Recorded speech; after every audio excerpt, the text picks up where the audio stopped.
Ky diplomat i thot jo.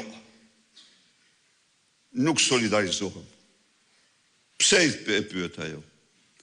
Nuk solidarizohem, thot Spari, sepse ju nuk na pyetet kur e morët këtë vendim. Së dyti, se nuk keni absolutisht asnjë fakt. Jo, tha, kemi, jo s'keni.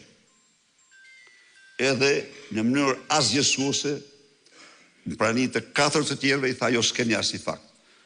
Por, tha, ja ktheu, por më keqja, dhe që se pranojmë ne kur, se ju e bët këte për të ndihmuar qeverinë dhe godit opozitën. Dhe ne besojmë që vendi duhet ketë qeveri dhe opozit. Dhe jo vetëm qeveri. E vërteta është se kjo platformë u zbatua në mënyrën më të pamëshirë mbi ju, mbi demokratët, që guxuan edhe njëherë të ngriheshin me forcën më të madhe ndaj kësaj padrejtësie që nuk kishte përjetuar ndonjë forcë politike në histori. Vazhduan na rrëmbenin emrin, na rrëmbenin flamurin, dështuan se qëndruam, dështuan se nuk u dorëzuam.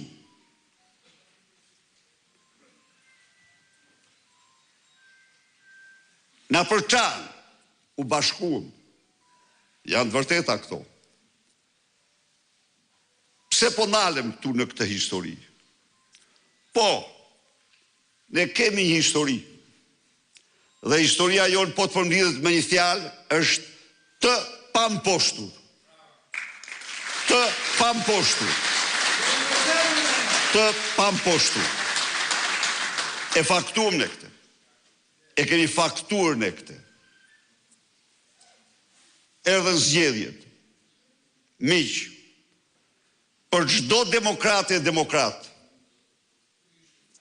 çdo qytetar dhe qytetar mbështetës të Partisë Demokratike dhe Opozitës, kam vetëm një lutje.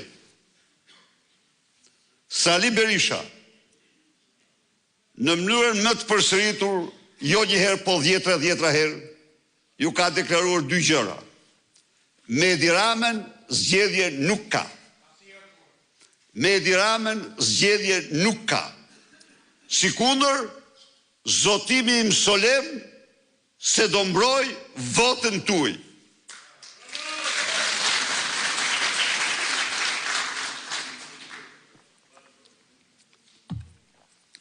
Se cilat ishin zgjedhjet, ftoj çdo votues, çdo zgjedhës të këtij qyteti të bekuar dhe të këtij rrethi, të pyes veten kaq.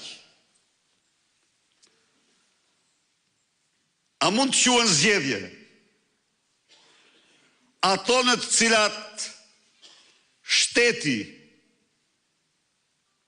mobilizon të gjitha burimet potencial në saj